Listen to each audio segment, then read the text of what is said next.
Hello, welcome to episode 11 of the Top 2 Inches Rugby podcast, brought to you by I Spy Surveys, the go-to specialist survey and inspection company based in Exeter, Devon. So, the festive season is here. It is getting to feel a lot like Christmas. I hope you are all well and enjoyed the weekend's rugby. What is coming up on the show? We are going to have a look at the European competitions, both the Heineken Cup and the Champions Cup. We'll check in on the ladies' game, see what is happening there. I understand there's a few more games that were cancelled, and obviously Ollie will be here to review the Heineken and Championship Cup with me. As we said last week, we are just going to focus on the Premiership teams and the games that they took part in. So it just leaves me to say that we are obviously on Twitter at the Top 2 Inches RP. We are obviously available on for a variety of platforms such as Anchor, YouTube, Spotify and Apple Podcasts. Let's go on with the episode. So let's check in on the Premier 15s. Saturday saw just 6 of the 10 teams in action. Unfortunately, the games between Durham Sharks and Gloucester Hartpury, was postponed, as was the game between top of the table sides Harlequins and Saracens, which is obviously really disappointing for both sides. That game would have been something special to watch. So those games, I guess, will be rearranged for another date. However, there was still some really good rugby on show in the ladies' game. We had games between Bristol Bears, Worcester Warriors, Exeter Chiefs and Loughborough Lightning, and Sale Sharks and Wasps. So where to start? We're going to start with Bristol Bears against Worcester. So Worcester Warriors, they recorded an impressive victory on the road against Bristol Bears, which sees them just to move one place behind the Bears in the table. It was a very close encounter, but luckily for Worcester, they put an end to their 5-match winless streak. They opened up the scoring on 24 minutes with a Harris burrowed over from a maul, but the Bears took just 5 minutes to respond when Ellie Mulhern crashed over from short range. And it kind of went on that way throughout the rest of the game. It was a very tight affair. There was a yellow card, but luckily, with 10 minutes to go, it was 12-all, and we saw the decisive moment, and Worcester, from a deliberate knock-on by the Bears in a tackle, slotted the penalty to take the win. So well done to the Worcester Warrior ladies and Joe Yapp's team. Next game we'll have a look at is the Sale Sharks against Wasps. They both came into this fixture on the back of 11-point wins in previous rounds. However, it was the Wasp ladies that showed their true class. Unfortunately, it was a 30-8 victory for them. We saw tries from Amy Wilson-Hardy got a try, and it was a fantastic game. Daisy McLean, she played really well again, keeping Sale Sharks in the game, but just not, unfortunately, on the score sheet. Lots of red roses were obviously on display again. Ellie Kildunn was playing. So a great win for Wasps, which sees their season continue on the up. Interesting game next. Loughborough Lightning were pushed all the way by Exeter ladies. It was a really close affair. The Exeter side took lead on 24 minutes through Hunt after a quick tap and go brought the Chiefs to within the touchline distance of the Lightning try. However, Emily Scarrett again, she obviously showed her true class, coupled with Lark Davis, another red rose, and got themselves into the lead, and eventually obviously maintained this and took the win away 14-7 from the Chiefs. I think from the footage that I've seen, Exeter Chiefs are starting to put together good games. Their teamwork is coming together. They look like they are kind of getting used to playing with each other. All these ladies obviously brought in at the start of the season for this new team, and although it's another loss, they will get. They've obviously taken away a valuable losing point. So well done to the Exeter Chief ladies. So this week saw the draw for the World Cup 2023 take place, which is obviously going to be in France this year, and it was an interesting draw to say the least. So I'm just going to run through the pool groups, and which is Pool A. You've got New Zealand, France, the hosts, Italy, and then an Americas 1 and Africa 1. Pool B, South Africa, Ireland, Scotland, Asia Pacific 1, Europe 2. Pool C, Wales, Australia, Fiji, Europe 1 qualifier winner, and Pool D, England, Japan, Argentina, Oceania 1 and Americas 2. So just looking at those groups, there's no, I suppose you could say Pool C, Wales, Australia, Fiji, that could be considered the pool of death maybe, or maybe Pool B, South Africa, Ireland, Scotland. I'm not too sure really. Interesting for the host, they'll have a game against New Zealand, so potentially they're going to be looking at finishing second in that group, although the way the French are playing at the moment, they could quite easily beat New Zealand. It has been done before. I would probably say that out of all the managers of their given countries, that England are probably going to be the happiest. You know, I think the only real, saying that, Japan did play really well, obviously, at the most recent World Cup. And Argentina seemed to be coming back into some form, having recently beaten New Zealand for the first time. And obviously had 2 games where they've drawn with Australia, so that's no mean feat. It's going to be an interesting World Cup. I know obviously it's a long time, you know, until it's here, a couple of years still to go. But it certainly gives us an interesting kind of World Cup cycle build into that World Cup, which obviously all the international teams are going to start to do. Yeah, I think Pool B and Pool C are going to be the toughest groups to come out of. I think you're going to obviously see, depending on how the guys are playing at the time, you know, you've got to be saying South Africa and Ireland, I guess, from Pool B. Wales, Australia or Fiji. Well, I'd be saying Australia and Fiji, unless Wales dramatically improve, because obviously they've had a really poor time since the World Cup. France, obviously New Zealand, they're going to be going through, and it's going to be either England, Japan or Argentina. So yeah, the World Cup 2023 in France, the pool, you know, the draw has taken place. And if I was Eddie Jones, I'd be pretty happy. Not so much if you're called Pivac. So before Ollie joins us to review the games in Europe this week, I just want to have a quick chat about the changes that have taken place in both the tournaments. And obviously these have been introduced because of the coronavirus pandemic. What does it mean? How does things look? It is a little bit confusing, if I'm honest. And it's a little bit baffling as well, to be fair.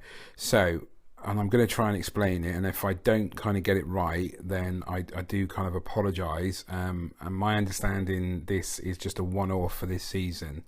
So basically, with the French top 14s having been abandoned and the Guinness Pro 14 curtailed, it was decided to increase the number of teams in the Heineken Championships from 20 to 24 in order to give more sides a crack at the elite event.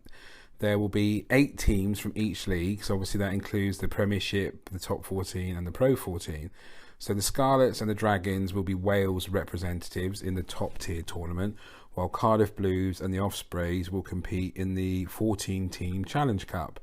At the same time, the length of the European campaign is being reduced from 9 weeks to 8 because of the congestive nature of this season following the lockdown. There will be 4 rounds of group fixtures beginning, obviously, as we saw this weekend, and 4 weekends of knockout matches. But it's when you look at the fine detail of the format that things do get really complicated. So the 24 teams in the Championship Cup will be divided into 4 tiers based on their performance in their respective leagues. So for example, Tier 1 will be made up of the first and second ranked clubs in each league. Teams will then be divided into 2 pools of 12. So sides from the same league in the same tier cannot be in the same pool, and teams from the same league cannot be against one another, while clubs will only play against other clubs in the same pool. Are you still with me? Because there's more. So Tier 1 and Tier 4 sides, which have been drawn in the same pool but which are not in the same league, will play one another home and away. The same goes for Tier 2 and Tier 3. So each side will play 4 matches during the pool stages, 2 at home and 2 away. So as it stands, based on league positions, this is how the tiers look. So you've got Tier 1, Exeter, Sale, Leinster, Edinburgh and Bordeaux and Lyon.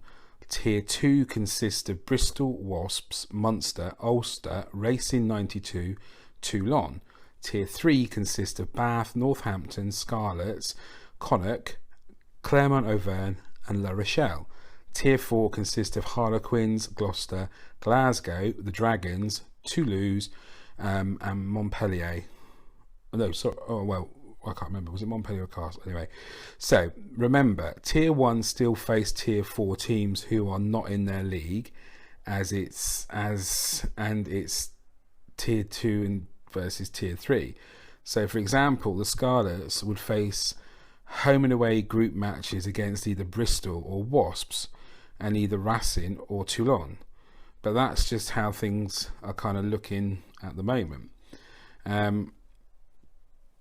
So yeah, it's really confusing. Moving on to the knockout stages, the 4 highest ranked clubs in each pool will qualify for the quarterfinals, which means they would have played over 2 legs at home and on an away basis. The top ranked side in Pool A facing the 4th best in Pool B, and so on.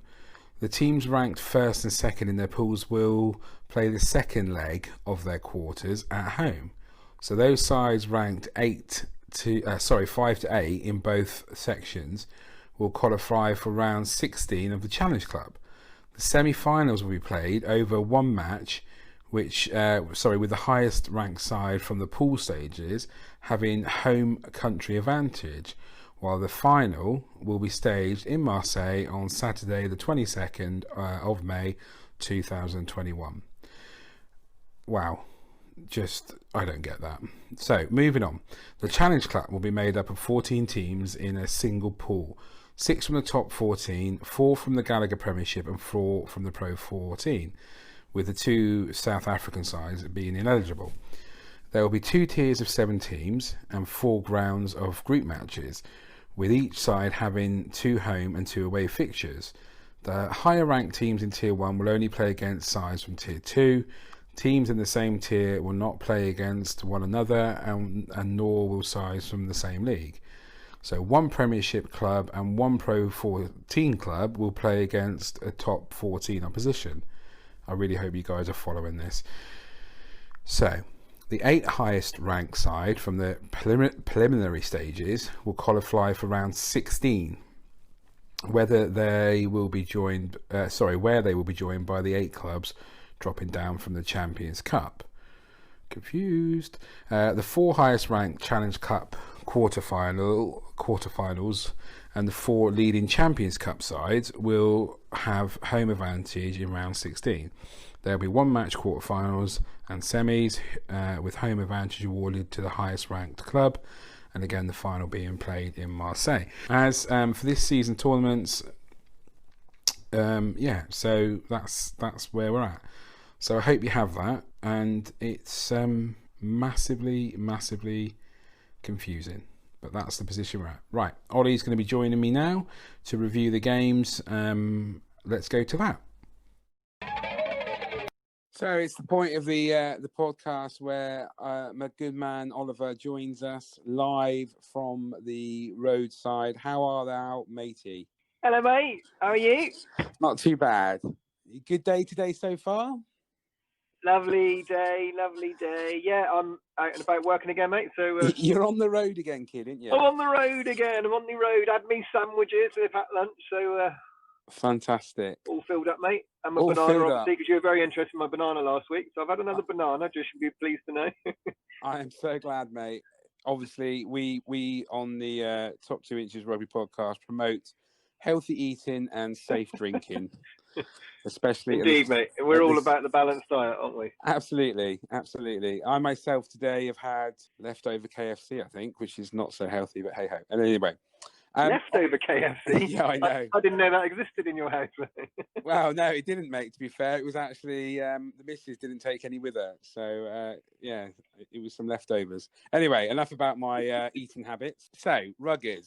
Now, before we get onto the European, Heineken Cup and the Challenge Cup. Obviously, last week we said we were just going to chat about the English teams. Have you watched any rugby this weekend?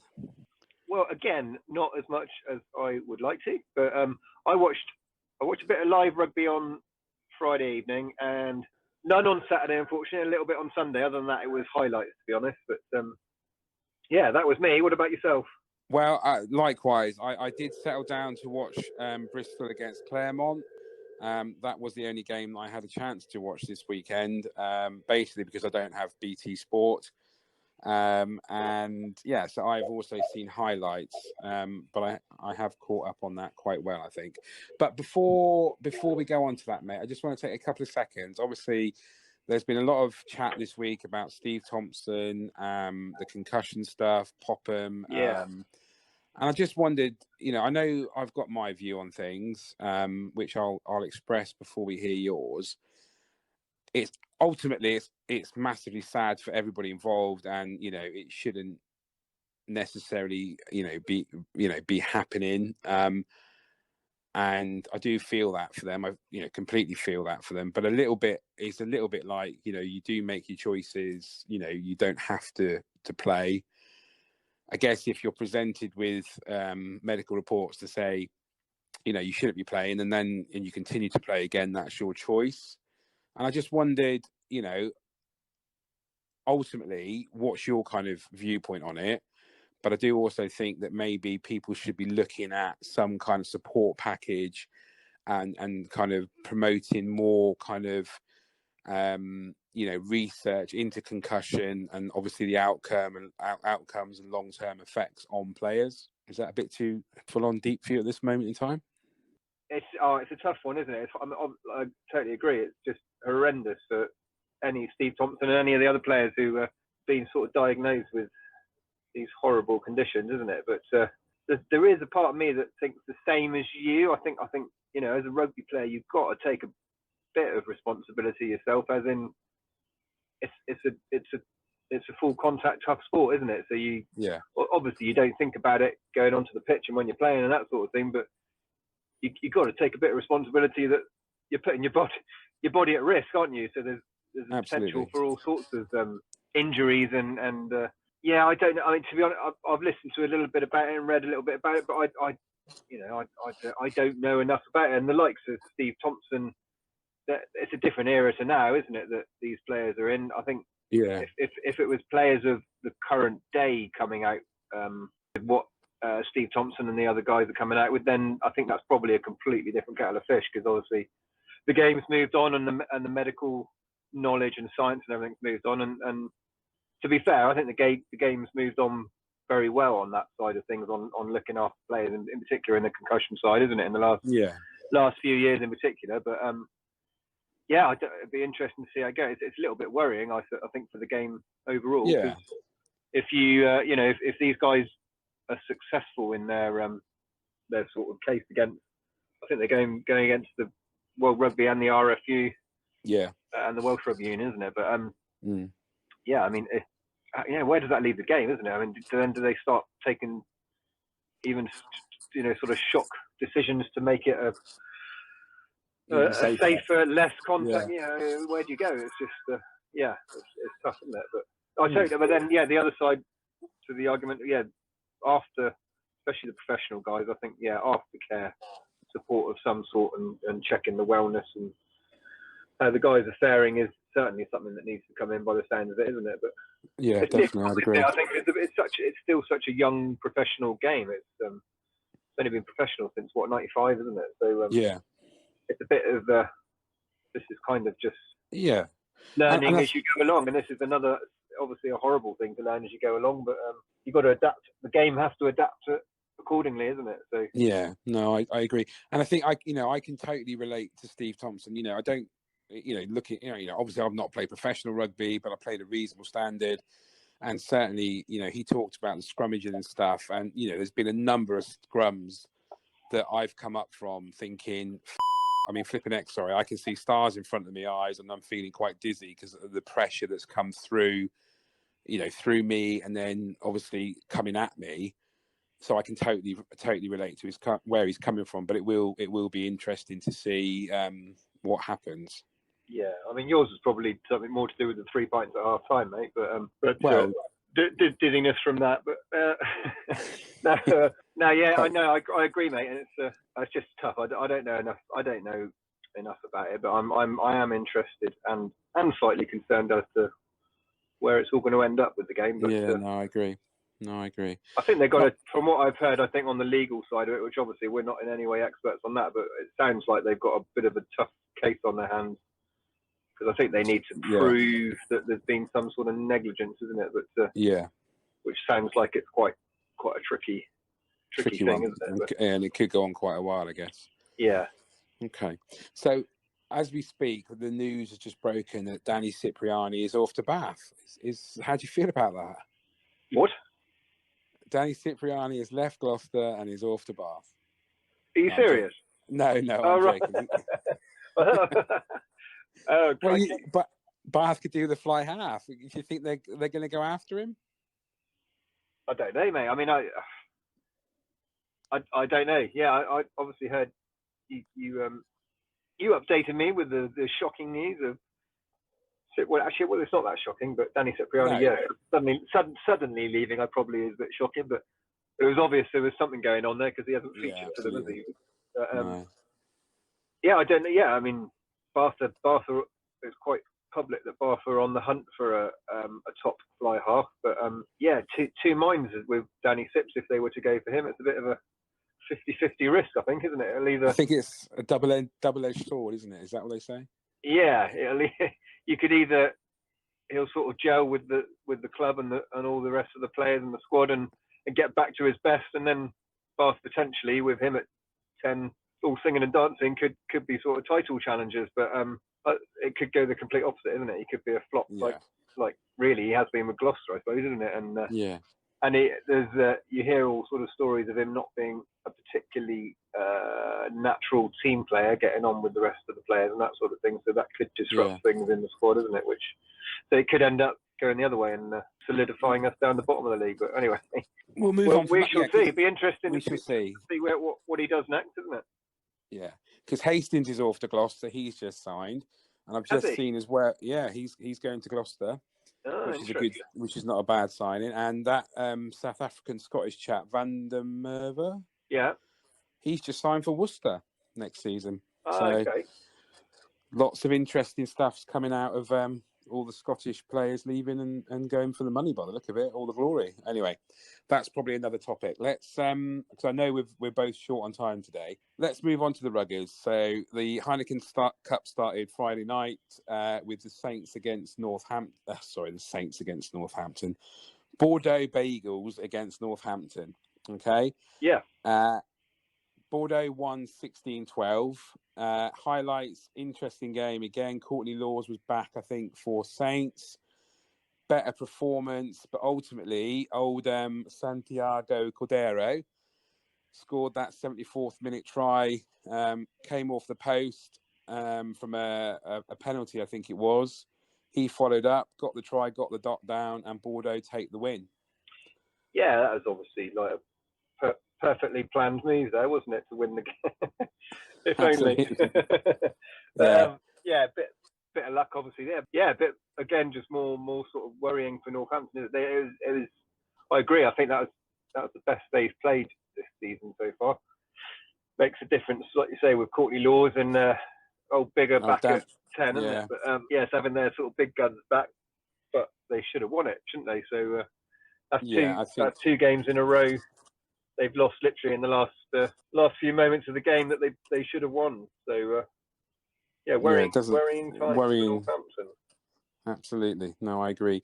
So the next game obviously was a live game on Saturday on Channel 4, which I watched, Claremont against Bristol. I mean, oh my Tri-Fest, 51-38 in favour of Claremont. To me, mate, the Claremont just looked ridiculous. They looked fantastic. Yeah, and I think they're going to be contenders. Don't get me wrong, I thought Bristol played well, but obviously I think, Claremont took such an early lead. I mean, what were they, 14-0 up, right, like within the first 20 minutes or something? It might be 20 more, I can't remember. But they just looked on fire. They did, yeah, I totally agree, mate. They were just unreal, weren't they? It was, but to be fair, all the French sides have had a pretty good weekend, haven't they? Certainly compared to the English overall. But Claire, I agree, mate. They look so strong, and if you just look at the scoreline, it looks like it was a high-scoring, relatively, not open affair. Yeah, open, fairly close almost game, wasn't it? But Bristol weren't in it, were they? Claremont were just never ever going to lose that. Although Bristol played a good bit of rugby and stuff, but it's pretty worrying. I suppose Bristol, in their defence, they've still got a few key guys to come back, haven't they? And maybe being at a bit of an earlier part of the season than Claremont. So I don't know exactly where the top 14 is, but they're a few games on ahead of us in our Premier League, aren't they? But absolutely. A few more games under their belt, so to speak, isn't it? But and I think Bristol will still have a chance to get out of the group stages, and then it'll be interesting to see how they progress if they do that. Yeah, I think it's tough though, isn't it? I think you kind of have to be sure you have to win all your games and win them well with bonus points and points difference and everything, isn't it? But because sorry, mate, I should have said before. Obviously, we've had this conversation. I have done a little segment just about the new look of the structure of the competition this year, because obviously it's been changed a bit because of COVID and stuff. You'll obviously have to listen to it when you listen to the pod, but oh my gosh, it's confusing. That's all I'm going to say. Yeah, it's very it is, and I don't totally understand it, to be honest. But I thought, without jumping ahead on the sort of fixture reviews, Rob Baxter did a fairly good pre-match review of it. But it's certainly different. But it is what it is. I think you just got to. Everyone's just teams and got to get on with it. Got to adjust and play the game, play the competition, isn't it? Play the rules. Rules, mate. Rules is rules, mate. There is. Okay, so the next game obviously is going to be one for you. Scarlet's Bath. Bath obviously losing at home again, 23-19. Oh, was it a game Bath should have won? Moving on. Moving on quite quickly. I mean, it was a really good, lively encounter. Old Gareth Davis, it was his 200th appearance for the Scarlets. He got a try, but I'm just worrying now about Bath. It's a game at home. Like you said, it's those kind of games you've got to win if you want to kind of get anywhere. Yeah. I'm worried too. I mean, to be fair to Scarlets, obviously they were the better team on the day and played better, so fair play to them. They're doing pretty well at the moment, but neither team played particularly amazing rugby, I didn't think. But it's worrying. We had relatively full strength. I know there's still a few boys missing, but relatively full strength side. So I'm just concerned it's just the same old Bath. It was like coming out of lockdown end of last season, we seemed to just be on another level, and it was almost like Hooper had managed to turn the corner on sort of mentality and off the pitch culture, player culture, team culture and all that, and thought he'd sort of twigged that and got it right, but it's a bit concerning that it obviously isn't, and there's something not right there. But no, I agree. He's probably still reeling from that dump tackle I did on him when he was a Colt. Anyway, that must be what it is. Yeah, must got to be. I hope you didn't concuss him, Gareth. God, I hope not. But I did hit him quite hard, to be fair. And obviously next week Bath go to La Rochelle. They're top of the top 14. I can only see 2 losses, mate. Sorry. Yeah, agree. To be all honesty, as a Bath fan and just looking at Bath's season, I'm not really interested. Sad thing to say almost, but I'm not really interested in Europe, the Heineken Cup, because I think Bath, just the way it started, they just need to focus on the Premiership and trying to get as high up the table as possible in the Premiership and getting into the Heineken Cup again next season, really. But we ain't going to win the Heineken Cup. No, that's fair. Especially after losing the first game, and like you say, probably going to be a tough call to win the second one as well. So if you win your first 2, then you're out anyway with the current structure, aren't you? So yeah, definitely. So the next game, Sale Shark against Toulon, another victory for the French teams, 26-14. Was this over? This was over in Toulon, wasn't it? Yeah, I think it was, wasn't it? Yeah. So obviously Toulon, Paris A, host of good players. Steve Diamond obviously recently departed from Sale. I guess they would have wanted to try and take the win, but Toulon probably got too much class, really, which is disappointing for Sale. Yeah. They're off to Edinburgh next week. Sorry, they will host Edinburgh next week, so hopefully they can turn it around against them. But I think it was just Toulon had too much firepower for them, really, from the highlights that I saw. Yeah, totally agree, mate. I think Sale, I thought they looked relatively good in parts, but overall, Toulon were just that much better, that much stronger. Yeah, absolutely. So the next game, Wasps went to Rodney Parade and faced the Dragons. A good performance from Wasp, 24-8 victory. Dan Robson was, I thought, bloody fantastic. And I'm really hopeful that he will be starting England number 9 if all things go well. The only thing I didn't like, and I don't know if you saw it, and I just thought this wasn't very classy at all, was when the hooker Cruz scored his try. He simulated a dog urinating in the corner after he scored his try. I didn't, mate. I haven't seen any of that game actually, but so I certainly didn't see that. But that's certainly a bit interesting. What was all that about then?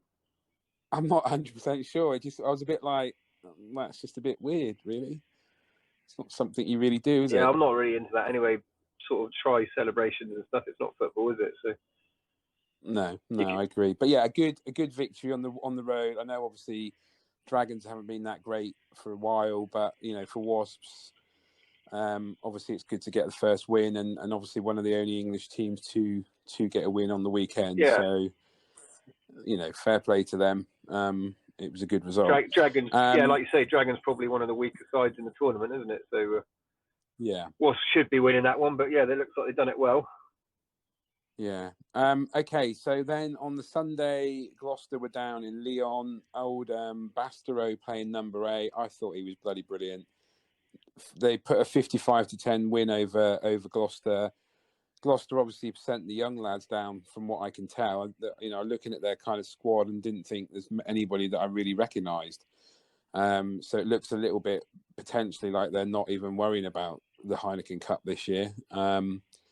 And yeah, I mean, Lyon were just fantastic. Some fantastic tries. And like I said, oh my God, his name's literally gone out of my head. Bastereau at number 8.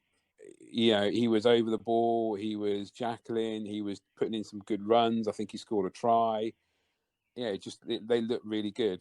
Well, yeah, Lyon are strong, aren't they? I didn't see any of this one either, actually, mate. But okay, that's all right. I did hear, or actually on another pod, I heard that Gloucester, like you said, sent out basically a second string team, isn't it? A lot of young lads and that, which is a bit disappointing, isn't it? For like you say, sort of throwing the Heineken Cup before you've even started, but kind of in two minds there. It is disappointing. At least have a crack, I suppose, first go, isn't it? But on the other hand, it's a professional game, and sort of keeping your best players for what you consider to be your most important games of the season and all that sort of thing, isn't it? So if they're focusing on the Premiership, you can half understand that, but it doesn't make a great spectacle for the. No, But I think it might go with the current format. It might go a bit like that anyway, isn't it? Because once teams know they haven't got a chance of getting out of their group, then they could be all doing the same, isn't it? And throwing out the second stream teams. Yeah, unfortunately. Absolutely. So on to Exeter. Bloody hell, reigning champions Exeter. They started their game, the defence of their Heineken Cup. Just a perfect start, really, mate, wasn't it? I mean, they were relentless against Glasgow. What was the score? 48? 42-0. 42-0. Sam Simmons obviously got another try. They didn't even have people like, Johnny Hill was on the sideline. He was on the bench, I think, to start with, and then came on. They just looked ridiculous. Yeah, that's strong in all aspects. Oh yeah, they're just unbelievable, mate. They're same as they're starting forming the Premiership. Just relentless, isn't it? No one can so far get anywhere near them, can they? And like you say, with the likes of Johnny Hill, I think Cowan Dickey was on the bench as well, isn't it? But they still had Jack Yandel, who's technically not an international, but he's probably international standard, isn't he? And then Scottish second row with Skinner and Gray, wasn't it, in the second row? Gray. But I mean, I watched most of this game actually, mate. And to be fair, I actually thought it was overall, it was quite a well contested game. And Glasgow didn't really do anything wrong. It's just Exeter just were on the next level with sort of power and strength, and it was literally like seeing a sort of a Div 1 against Div 2 type. But there wasn't. I think there was a couple. I think they threw one line out. There wasn't any real glaring errors where you would say, "Oh, you let in a try from just ridiculous errors." It was just overpowered. Do you know what I mean? Which it's just unreal, isn't it? It's just unreal. No one can handle them at the moment. It's impressive stuff. And obviously next week they go to 4 times champions Toulouse. I mean, what a game that's going to be. Yeah, it's stacking up to be a pretty decent one, isn't it? It could be the game of the weekend. But I mean I think that's got to be game of the weekend. I don't think that's on Channel 4, unfortunately. I'm really hoping it is, because I would love to watch that live. Sheer grunt against the flair of the French, with a little hint of South African bit in there. Yeah, it could be a beauty, mate. I think Toulouse are. I don't know. It's like last season they've got unreal talent, haven't they? But they're not sort of developed as a side as Chiefs are, which showed in the semi last year, didn't it? But different story going down there to playing them at Sandy Park like they did last year. So it'll be interesting to see how that one turns out. I agree.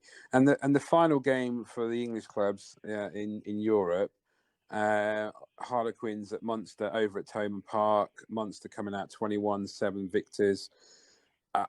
From what I saw, I mean, the whole back row was yellow carded for Harlequins. Indiscipline, penalties. Was that probably cost them the game? The really. End of the game? I think so. Yeah, I can't, mate. So much has happened since then. I've been to sleep a couple of times. I think most of the first half, and I actually thought Quins were doing pretty well actually, and contesting surprisingly well. It was fairly close for quite a while in the game, I think, wasn't it? But which for Quins, I know they've obviously done very well the last few games in the Prem, haven't they? But we've said about them a few times before their inconsistency, and certainly going away. I thought Munster could just completely. Oh, mate, it was 2 yellow cards in the 46th and 49th minute for Quins, and then Don Bryant in the 61st. Yeah, there you go. That's just indiscipline, isn't it, really? That is poor. Especially. Oh no, sorry. There was actually 4 yellow cards, not all Quins, I don't think. Was it Irish referee? I don't think so, mate. But I think Munster looked good. Again, it's an open tournament, mate. Obviously, under this new format, it's going to be very interesting to see how it progresses. Yeah, it's Leinster and the French side and Chiefs at the moment, isn't it? Yeah. And that's about it. Okay, let's move on to the Challenge Cup. And let's start with London Irish, a good win against Argen. Are we reviewing the B League? I think that was. We're going to oversee it, mate. Because to be fair, I couldn't find any highlights for any of these games. So, yeah, it's just a good victory for London Irish away at Argen, 34-8. That's quite nice for them to get a good start in the competition. Cardiff went up to Newcastle, so a tough place to go, and came away 33-20 victors. And my Tigers, home performance 39-17 against Brive. That's a pretty decent result, that's really. Not bad either, is it?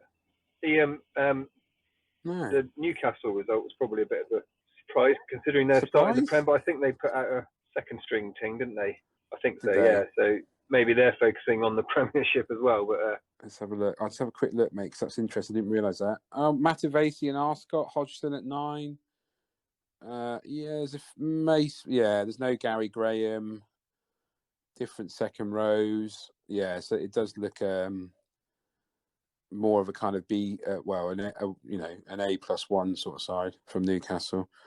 Just interesting. I wonder if Leicester went full bore. I'd be surprised if Tigers did, if I'm honest. Let's just have a quick look. Oh no, Tigers were Nadolo was on the wing, Miravalu was on the wing. They had that new Argentine fly half. Ford came on, Ben Youngs came on, Genji came on. So yeah, interesting. Lavanini was playing. What league are Brive in? Are they in the top flight in France, or are they in the B League? What, the Pro D2? No, they've got to be in the Pro 14, top 14, haven't they? I'm not sure if they got relegated last season, but I might be wrong.